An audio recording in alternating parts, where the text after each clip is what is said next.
if you like the page. Uh, so Hey. you've liked it from Richa. All right. So we are live, Richa. Okay. Namaste. Namaste. Welcome aboard, and welcome to on a conversation series on Friday. We call it Learning or Experience on Friday, and we Thank you. try and get, yeah.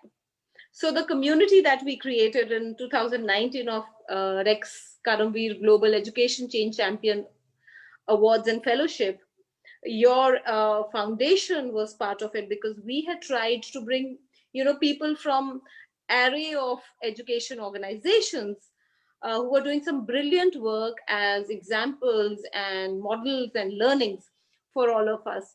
And welcome aboard. Thank you so much, Itu. Thank you for having me here. And it's been an honor to be a part of this platform, and we are totally obliged. Thank you so much. So education, children, changing the mindset, pedagogy, and the andragogy has been a very, very important part of our initiative, our work uh, through these 17 years of our existence at Rex Karamveer. And um, you know touching the lives of children, or seeing those teachers and bringing them on the platform has been one of our endeavors, because we believe that teachers are not just teachers, they're awakeners, reformers, and they help to transform lives, and you're one of those. And the initiative that you're doing is so brilliant. We're going to talk about that, but before we begin into all of that, Richa, I'd like to know about your childhood. I'd like to know about your growing up years. I'd like to know your experiences as a child when you were growing up. Could be your school experiences, could be your experiences with your teachers. Take us there. Itu, so I think and I always believe that I am one of those privileged Indians. I had a big house, parents, education in an English medium school. My dad had a government job, so we would be transferred to some remote locations in Bihar, which is Jharkhand now. Hmm. But we had everything, everything that one can dream of, much more than what my contemporaries had. And everything was like, like a fairy tale. Um, and when I compare that to most of my contemporaries, or even what opportunities was there in India, I think that's why I called myself as a privileged Indian. That we Yeah. got everything. We could travel from the smaller city to the bigger cities. We could come to Delhi. Uh, like everything was there for us. And around us, around me, where I was growing up in those years, was extreme poverty. It's like backward access to no electricity, no roads, no schooling. I remember when like my dad would be posted to a small location, there was no school, so he would build up the school, Hmm. and we would still carry small gunny sacks, and we would sit on that till the school was being built. Yet it was a privilege that you could still study. Uh, Yeah. and then and what I think was the best part of my childhood, that my parents let me choose, which is again a privilege. You have a choice to decide what you want to do. Right. You want to study, whom you want to marry, what career you want to follow. Right. Everything was a choice, in which I had an equal say. So again, very, very privileged. And privilege again from the fact that I did not have to deal with any caste issues, which a country still faces. So that part of discrimination, I mean, I did not know for long. And here Hmm. today, in this journey, when I see the small issues that people face to get into school, how the migrant population is dealing with these kind of issues when they come to an urban city and try Hmm. to make their ends meet. It's such a True. big challenge.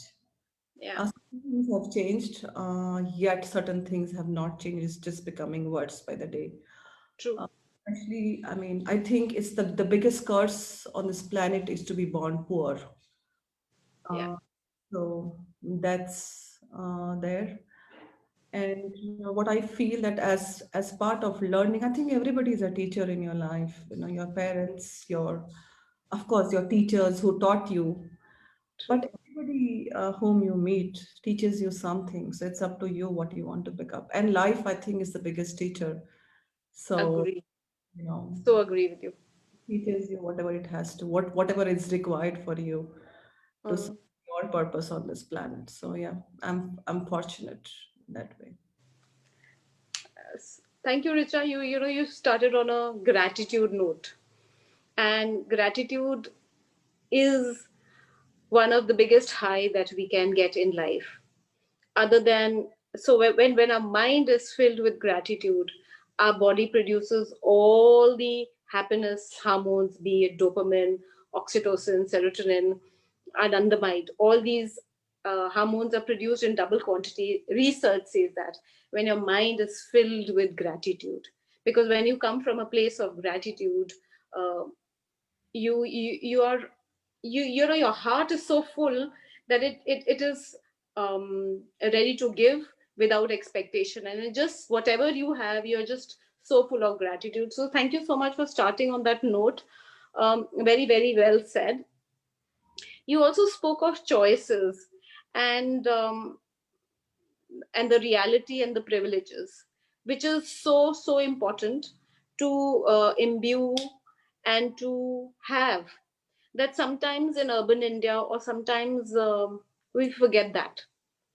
And it's so important to keep remembering your place, your, what you have. And so important to know your haves than your have nots. And I personally feel that's very, very important. Another thing I'd like to bring to everyone's notice, and if you happen to go on our page, we launched a song called K Sera Sera. Mhm. And we relaunched the song in Rex Karamveer style, because we redefined it, re phrased it, and it talks about that, it's not, the narrative has to change. It's not what you choose to be, or it's not whatever will be. It's your choices. So destiny is choices. Destiny is not God made, destiny is man made. Your destiny is by the choices you make. And also to teach young students and to teach children that, your future is your responsibility, and the future of this country, of this world, of this universe, of this environment, of various issues is also your responsibility as part of the world. So that's so important for all of us. So on 26/11, which is a citizen action day at Rex Karamveer, we relaunched the song along with the a book by Jerry, and that book is called Karma Kari Kid Power. And that book celebrates the power of children from not the privileged classes, children in villages, children studying in Satya Bharati school, how they have shown or paved the path of not just being studying in school, but also doing something back for the society. So to say that, all of us has a have a um, choice, and all of us should have a purpose in life to give back to the universe and create legacy of giving back to the universe, and to make the world a little better than what we came into. So thank you so much for starting on that note. And it so resonates with what you do. It so resonates with what we are trying to bring forth in our, all our narratives, in all our discourse, in all our initiative at Rex Karamveer, that it's so important to understand that privileges and then give back to the society, uh, and give back to ones who are not so privileged. So Richa, I'd also like to now go back into hotel management, corporate work, to NGO management, and Sunaya. Tell us the story of that change. What was at your heart, and I know it's your purpose and calling, and how important it is for all of us to find our purpose and calling. So I don't know if I can give you the perfect answer because every time I think about this, something new pops up. that's so beautiful because there's nothing perfect. Imperfection is perfection. Yeah, so I think, I have always been a person who did not want to follow the particular path defined by society. I still don't believe in it. So maybe those things made life little challenging, because when you don't want to follow the certain path, Mm, it becomes a little difficult. But in that difficulty, also, I think you find your own niche, what you want to do. So again, studying, getting a job, wanting to do what I wanted to do was mm, all really perfect, in that mm, sense. Yet the fact that the kind of life I saw as a child growing up, that thing really haunted, and then I moved from, like, I was in Kolkata, then I moved to Delhi. um, so how the metropolitan world is so different from where I came from. That is such a, is a huge contrast. So in that, certain things, while you are aspiring to the materialistic life, everything has to go good.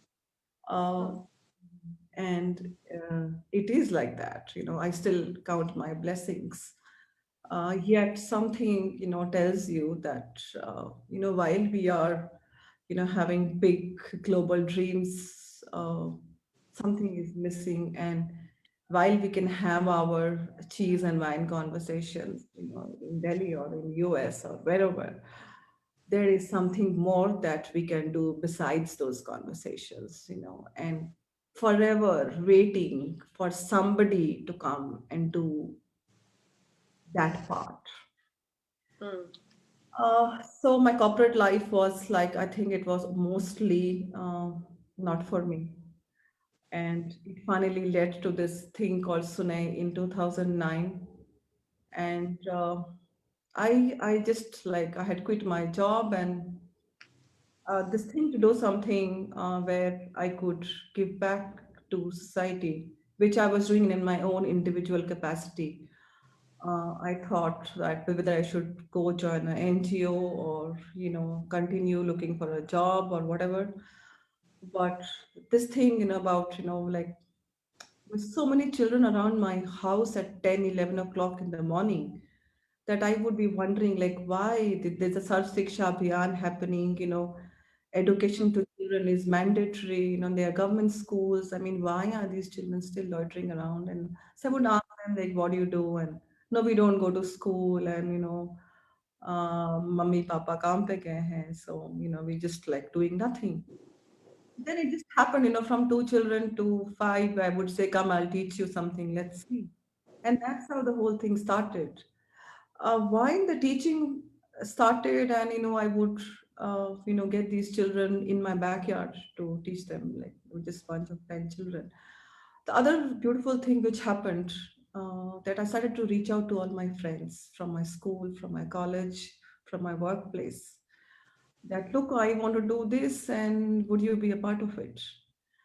So into 11 years, the amount mm, of volunteering work that has happened in Sune is absolutely outstanding.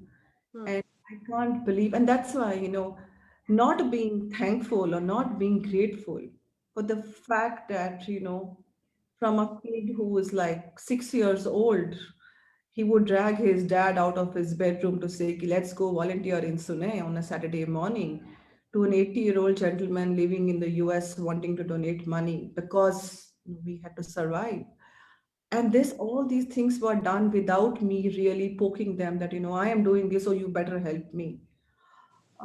These things happened, and it continued to thrive. As the number of children grew, our volunteer network grew, and it was, after a particular point, it was beyond my circle of influence, and where I really did not have a very established corporate career. And everybody came forward in whichever way they could. Somebody was giving us money, somebody was giving us time, somebody was giving their ideas, somebody was doing, fundraiser sessions in US, and I was traveling, and everything was sponsored. Like we were not really pitching in any cost there.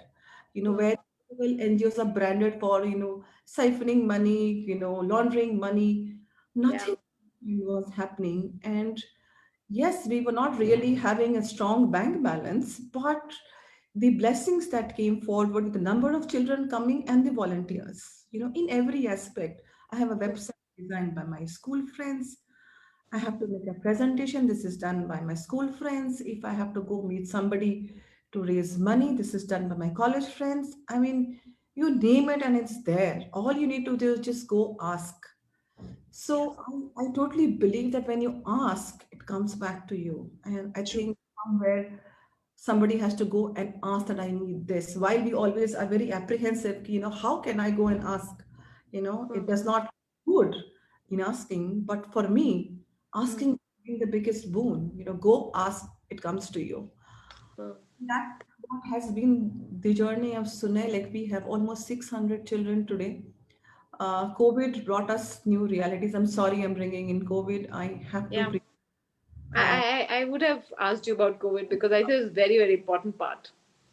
yeah. So with But COVID, before we do that, you've raised very beautiful points about challenges in life and how do you come up to challenges because life is challenges.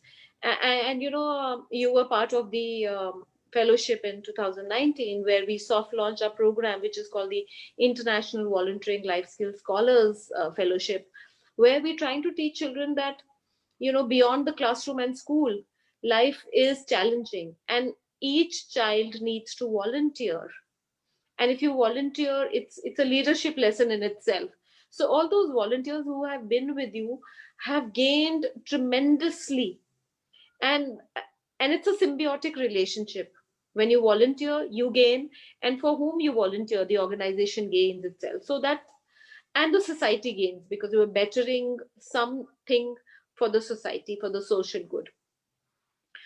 You also spoke of something very, very beautiful that resonates so wonderfully with Rex Karambir's road less taken. And when you trod on a path which is not familiar, you're actually bringing out skills that you would later share with others. That when you take the road less taken, you can actually become a missionary passiopreneur.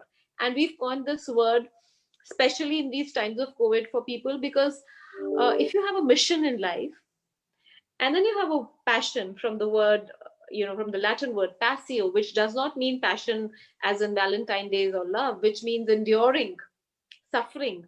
And then preneur is, of course, you're creating some work which is full of passion and you have a mission to create a better world.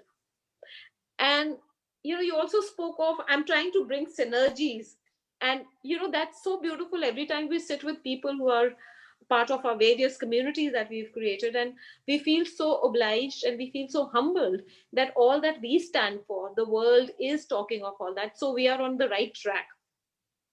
You said I changed to, and one of our slug lines is I changed to change India, I changed to change the world.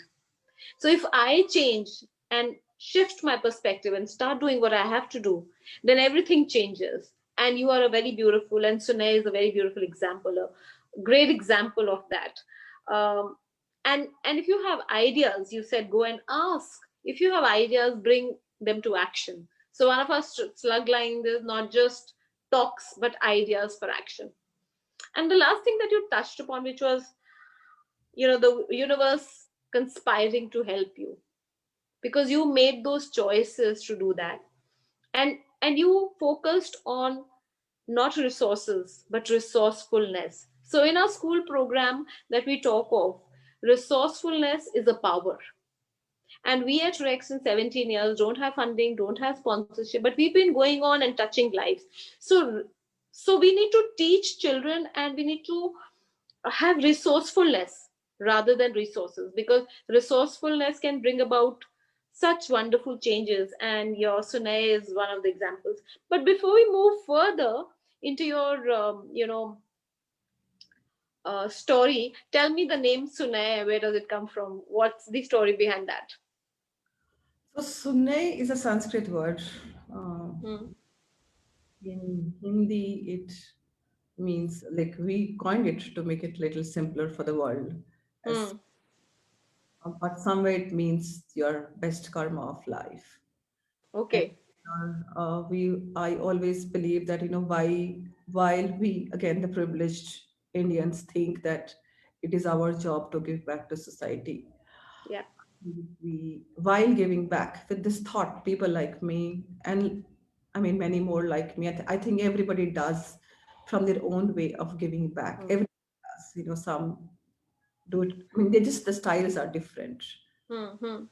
While doing this, we get so much more True. uh, from. So this idea of giving that I am privileged and only I can give is somewhere I don't agree to. Again, to not believing what is already fixed in the ideas of our minds. I don't believe in it because I think in this journey, as much as I have gotten from the so called privileged people, there is much more I've gotten from people whom we frame as not privileged.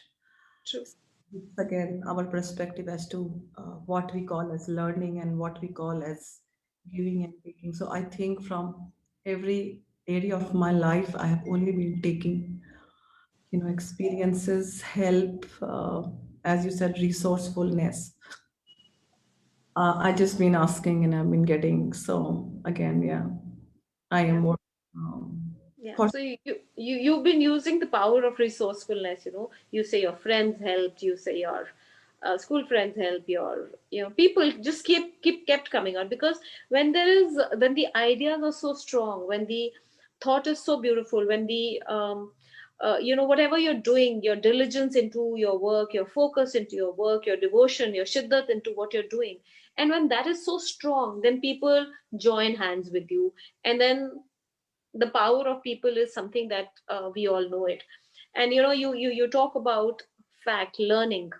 So learning, unlearning, relearning. And at Rex Current, we talk about learning to learn. So when you're open to learning, you are always then the privilege to keep learning from wherever learning may come. So that's wonderful retention of the name. But tell me, marginalized children to parent convincing. I had read about it, and great parents make great leaders. And we have this holy trinity, that parents, teachers, and school. But in your case, you had to, convince the parents for these marginalized children to come and be with you. Tell me more about that part of your work, because so education is your focus area. yes, education is my focus area, but I think the baseline here is, empowering women. Hmm. So this segment of society where we're trying to cater to the children, as in trying to Hmm. give nutrition and education, we are first True. trying to empower the women from those localities, empower Hmm. some who are little fortunate in that segment to have Hmm. education but don't have the exposure. So coach them and skill them to become teachers, and it's also their job to convince mothers. So here, Okay. what we are trying to do is empower these women Hmm. to inspire the mother to send the child to us. I Hmm. don't go to some areas every day and tell them that, okay, this is me, I will take care of children, I will teach. No, they will not relate to me. But if a woman from that area stands up and says that, I'm going to teach your children, and here is a place where, there is safety, Hmm. uh, we also understand that concern which we have as parents, and we are giving them food, and education comes much later. It's a safe place, your child is fed, we give them 2 meals, and then once the stomach is full, only then something can go inside your True. mouth. True. True. Child is settled down. So for the parent, it's from that economic background, I think it's also a monetary support, which is not really giving them money, but Hmm. taking their expenses. If they had to feed their children, Yeah. those we take care of. The education is free, We give them supplies, stationery, clothes, everything is given and all Mm, new. mm, Expense we don't charge. I mean, this is mm. what we raise from people. This comes in donations and we give it out. Yeah, yeah. That kind of a support is there. And here again, as I said, that we are trying to empower women, um, who would finally send the child to us to study. And Yeah. here, we are typically looking at the lives of migrant laborers in the urban. Uh, Mm, so here, both the parents work. They don't have a support system like ours, where we have didi bhaiyas or grandparents look after our children while we both go out to work. true. The children are left on their own to fend. They are like, into their threats are different. Either they are, prone to some kind of abuse, or they get into some wrong habits, or they're just wasting time. The learning curve is so slow, or Mm, not at all, or the learning curve is there for something different. true. Uh, so here is a safe place, and they all also. While I was saying that the network for me to, get sponsorship or to grow my network as volunteers increases. Same thing happens with children also. They'll only go and get more children. You know, Mm, वहाँ पे ma'am है ये देती है. No, this is mm, free. mm, mm, So besides, I mean, while we think that they'll come and take away everything from us, they don't. If they try, we try to give them, two snack, they will only take as much as they can consume at that point in time. yeah, yeah. Not to say, can I take it for my mom or my sister? And here we are trying to tell the older children that get your siblings along. Why this network of society does not go to school while there is a school for them? Is Mm, parents go for work, both the parents go for work, mm, and the kids mm, are left on their own to cook, clean, look after the younger siblings. So here we are saying that finish your work, mm, whatever, you disrupt their life system and giving them some fancy stories that, we're going to change your life. No, we don't do that. All we are saying is, once you finish, come and spend 2 3 hours with us, and this is what we give you, and this mm, is what you take from us, and this is exactly what we tell the parents. So mm, here, when we do this communication goes to these women mm, identified from the areas as teachers. So they also come as escorts, they also come as counselors. You mm, know, drop out or there's some issues that they are facing. So these women, they go to their houses, they talk, and they are the ones. So they are the actual leaders in Sune. They are doing all the work. We are just a support system. That okay, do this. We are there to take care of the rest of the things. So that's how the work is growing. And since we run these schools at a very low cost model and in open places, mm. the community participation is huge. Huge. People come and see. Till today, with the police, with the neighborhood, we never had any problems. Until I mean, I will not say no problems. There have been, but Mm, yet the blessings are more that you count those blessings than be counting at one or two issues which happened, which is again a part of life. Those lo- things, yeah, and but those are negligible. The fact that we survived and nobody, really threw us out, and it's been 11 years of doing this. It's not mm, one, mm, and it's like spread across 4 locations in Delhi, in Vasant Kunj, and we have a center in Kolkata, and we have a program going on in Bihar where we are trying just to replicate the same model. mm, And it's just easier, we just need volunteers to pick up this work and just do it. If you have a network and you can just get these small little things from your, area of influence, it's nothing big. And here true. also we ask for people to give us things in kind. Yeah, And it's a CSR program that we are involved with, and it runs in a different, mm, it's all together. But here we say that we need these things.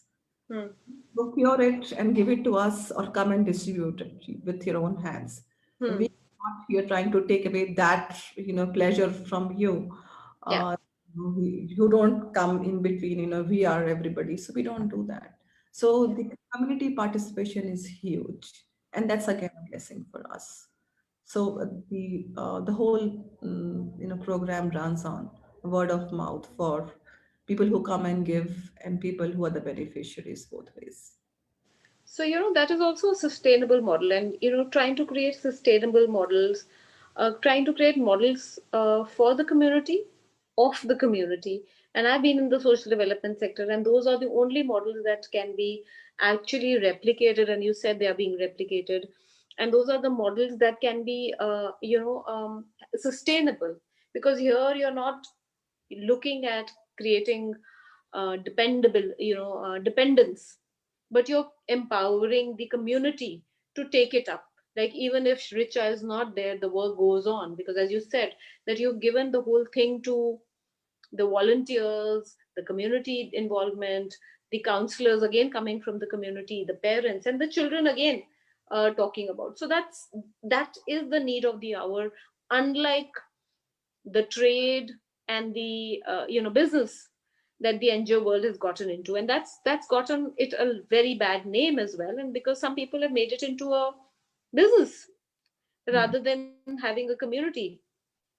So and that makes me very, very happy, because when we curate and bring people on board, even at Rex Karamveer Prime Fellowship, and even in here, our curated models, and like yours is absolutely, torch bearers in their own way, for people to learn and replicate, and also see how it can help the society. Another thing that you were talking is that, taking the education to the doorstep, literally.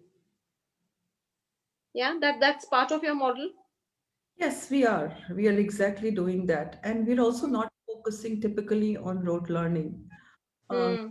there is so much you can. So ours is an open model. I don't know whether you have seen, our pictures or our I videos. have, I have, I have, and I am glad you talk about that road model, because that's again so much in sync with the our program and our mindset and ethos. Yeah, go ahead, please. Yeah. So here, Hmm. people typically come and ask that how do you run classes, when it's raining? I Hmm. said, I mean, there is so much to learn when it's raining. I mean, there's things that you can take the kids, and they are not scared of the rain as much as we are scared of, falling ill and, infection and blah, blah kind of stuff. So they're not like, they are looking forward that, okay, it's raining. There is no really, we're not expected to open our copies and books and look at the blackboard, but that we would be going on running in the parks and seeing what is happening, how the raindrops are falling on the leaves. So, I mean, there is, and they have their own stories.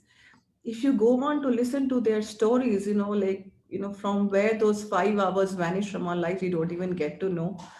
And their life experiences are so different from ours that again that True. learning and what they come and share with you, and in that they're typically, with the most innocent minds, they would share about their family, they share about their villages, how they deal with situations, and how the roof was leaking when, at middle of the night, and how they fixed it. And then again you think that, oh my god, will our children be able to do it? Yeah, yeah. Which is an answer we know that it is. They're not so equipped for it. And you're talking about experiential learning, and I hope the audience listening, and of course the schools that were part of the Rex Karamveer Global Fellowship, must reach out to you to send you volunteers from their own schools. Yeah, Children who can.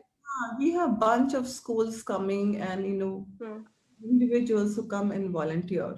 hmm. uh, Even from universities, like our social media, everything is managed by volunteers. We are not even getting into, you know, trying to do something again which fits in the box. And here is a space where you could come and learn. I mean, take your experience from. I mean, have do things your way. We also learn, and you also learn, and it's a win-win for everybody. So, yes, that's one. What I was actually wanting to emphasize on from the learning of these children, how in cities we are so worried about our children crossing the road, and we mothers are so worried, how they'll cross the road, and red light and blah, blah. Look at these children, they are not worried. So They, resilient. yeah, I mean, those kind of issues hardly happen, I mean, at least in the mind. uh, so I mean, from where all this learning is coming? We send our children to some camps to learn all these kind of life skills, and look at these children. They are, it's just, out of destiny that they are born into a certain situation. But these experiences are there with them. They're not scared of these small things, but these small things are such big things for us. Yeah, And yeah. so, I mean, it's just about understanding the difference and seeing that maybe even we, from the economics point of view, we could be more privileged.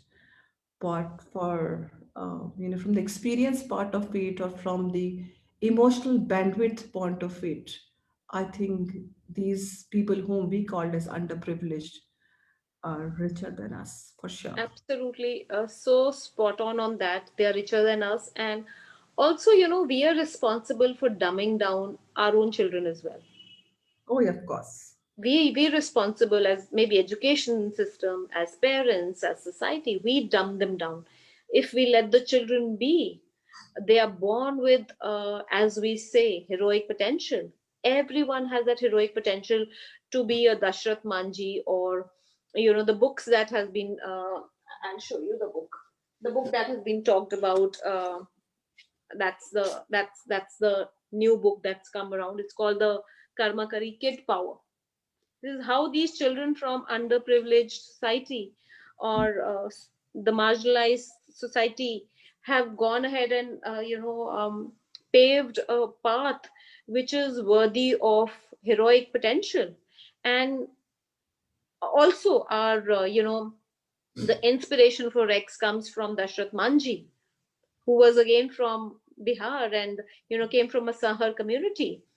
And he was chosen for the first cohort, but he didn't make it. But the inspiration to start these awards and the work that we're doing comes from him. That if he could, coming from such backward community, from coming from a community of untouchables within the untouchables, could cut the mountain 5 hours in the morning, 5 hours in the evening, and create a 18 kilometers road cutting 22 years, what stops you and me for giving back to the society? And he worked 10 hours in the day as Zehari because he had to feed his children.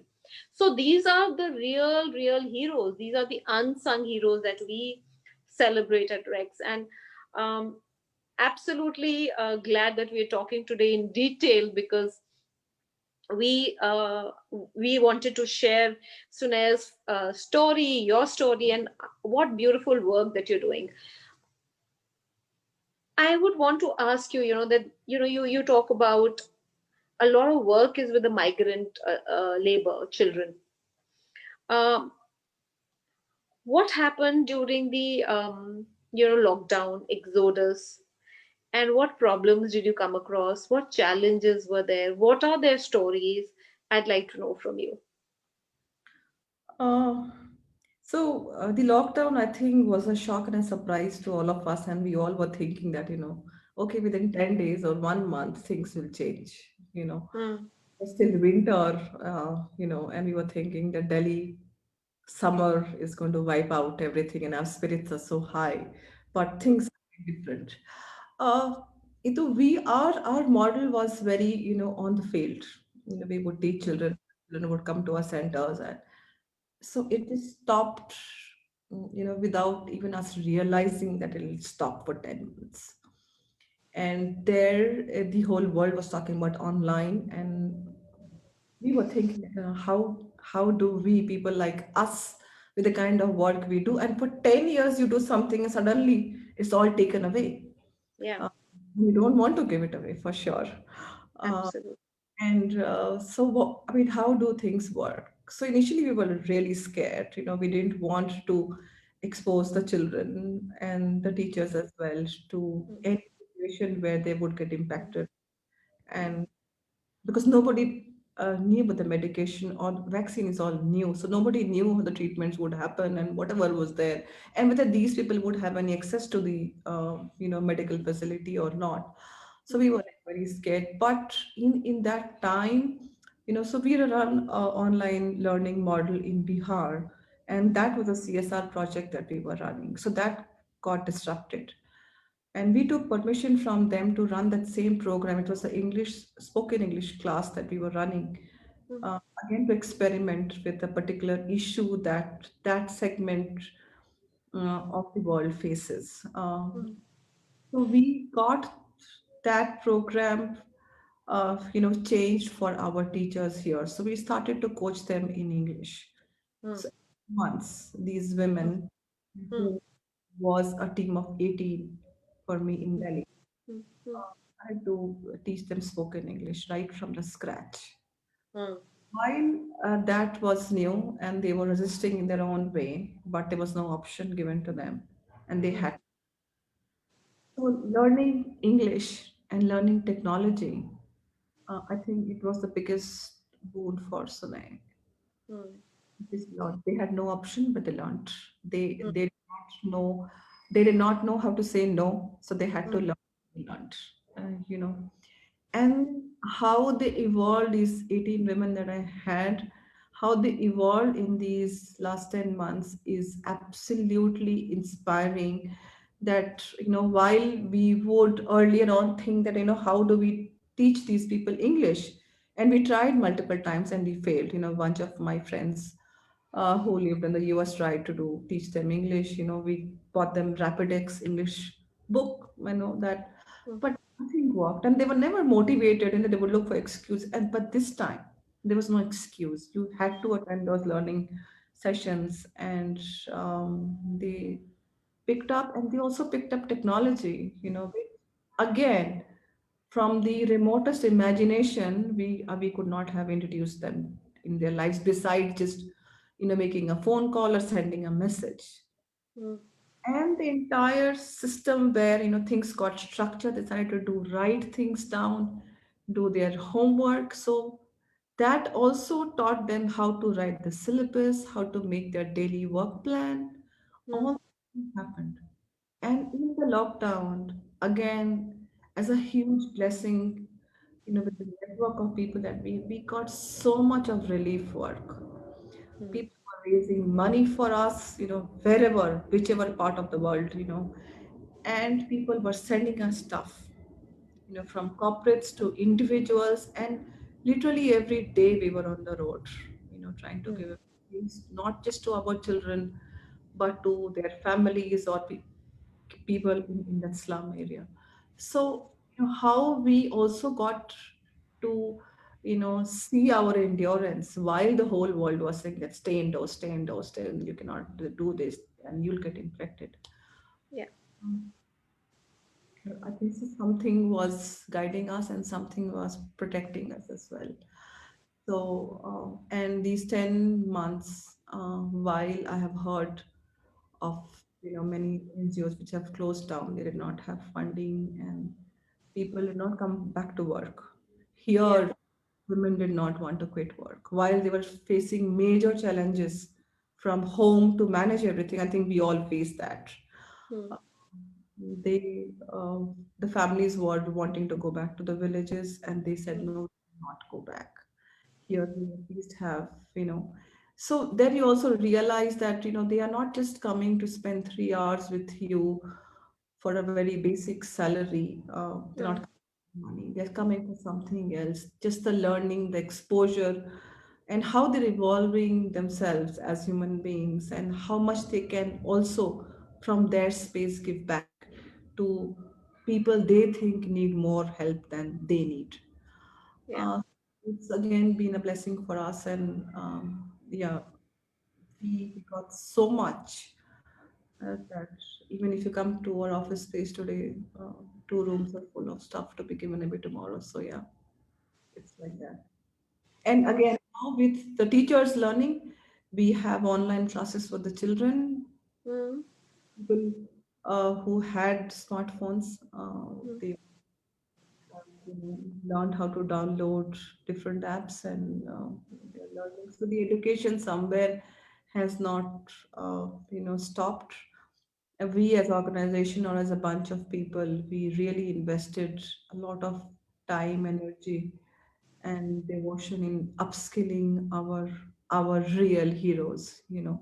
So be yeah, it yoga or taking them outdoors or teaching them English or just teaching them. There's a friend of mine who comes and teaches them Seven Habits of an Effectively, I'm just by Stephen Covey. Stephen Covey. Yeah.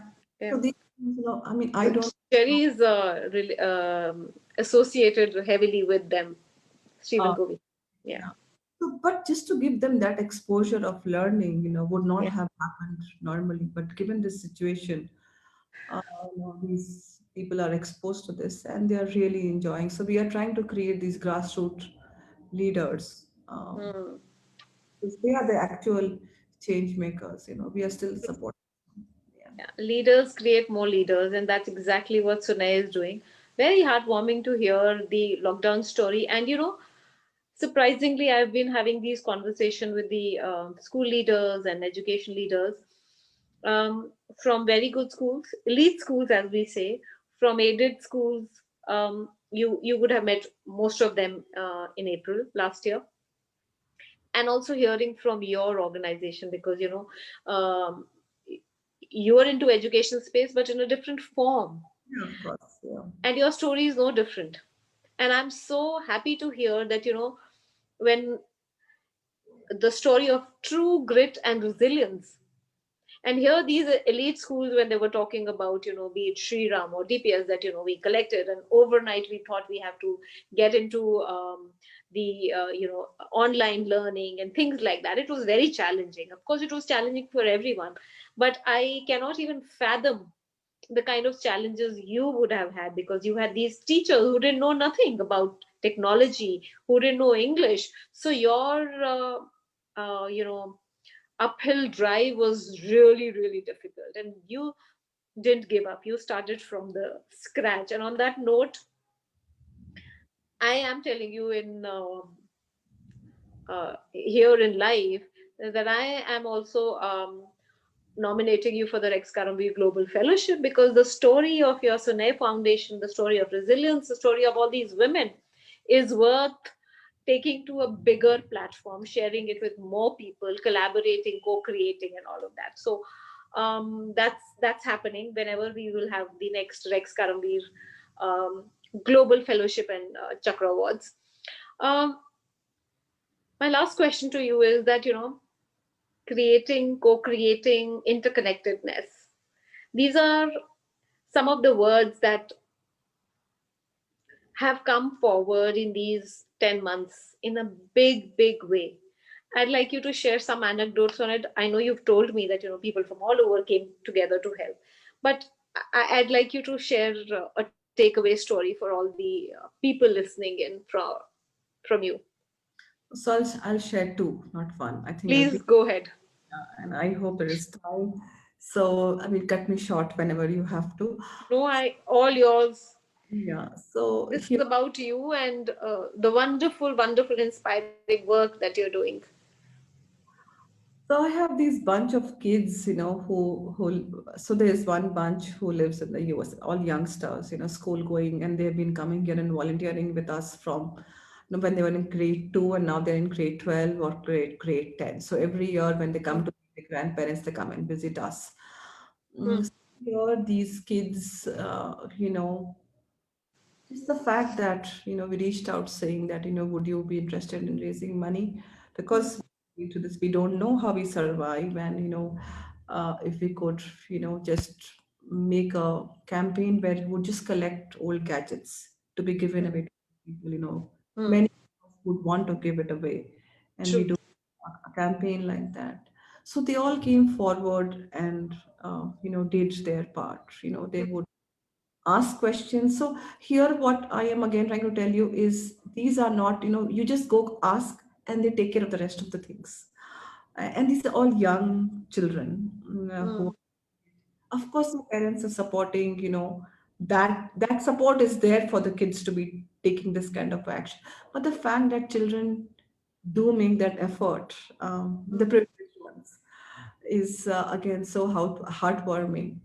And they will just come and say, okay, Richard, we have done this and this is what is our part. And our friends are also associated and we would want to, talk about it here, there. So yeah, like the stage is all yours. Do whatever you guys want to do.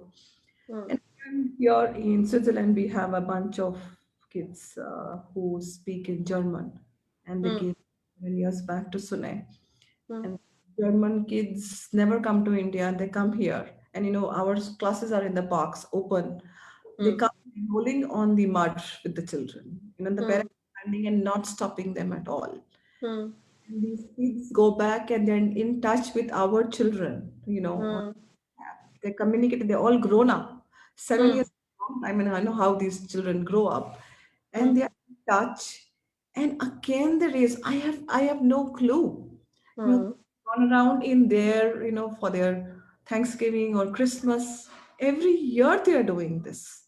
And mm, with language such a big barrier, mm, with economics being such a big barrier. mm, These are stories of children, not even mm, adults, who are as much telling their parents that we need to do this, and this is organization we're associated with, and we will do whatever we can to bail them out or be a part of this journey. mm. Everybody is going through a tough time. So I mean, for me, such situations have been so many in the last 11 years that if I start talking, then maybe the session will not end. So we'll bring you on another time, and we are going to bring you on to our ex Karambir Global Fellowship, which is our prime fellowship and awards, which has been on for 17 years now. So we're going to bring you on there. I'm going to nominate and curate you. Yes, it's going to happen because your story needs to be told, and the children's story needs to be told.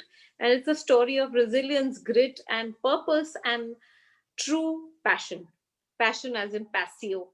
So that's so important. And this is also a very beautiful lesson for a lot of young people, that don't follow the herd. Follow your choices, follow your love, follow your where your heart beats harder, and where you get this genoon into doing things, because then every day will be a beautiful day, and you will thrive, and you will create something so beautiful, like a legacy, that Sunay Foundation is there. So so wonderful listening into you, Richa. Thank you so much. We are absolutely privileged and honored, and I would also put the link of Sunay Foundation down in the comment section, so that the schools that we have in community, or anyone listening in, they could send their children to learn some leadership lessons at Sunay Foundation too. It'll be honored. Thank you so much. Thank you for having me here, and we'll connect up soon. Thank you. Absolutely. We will meet in person. And thank you so much. And more power to you and to Sunay Foundation into making the world a better place. Thank you so much. Thanks, Situ. Bye. Bye bye. Bye, Richa.